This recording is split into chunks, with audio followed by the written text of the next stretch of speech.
Hello বন্ধুরা, আজকে আমি করতে যাচ্ছি সিল্ক গ্ল্যামার ড্যাজেল।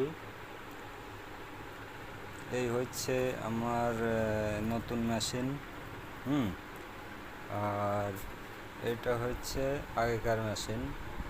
আমি কাজ করলাম এইগুলো, আর 1 লিটার মতন বাকি আছে, যেটা এখন হবে।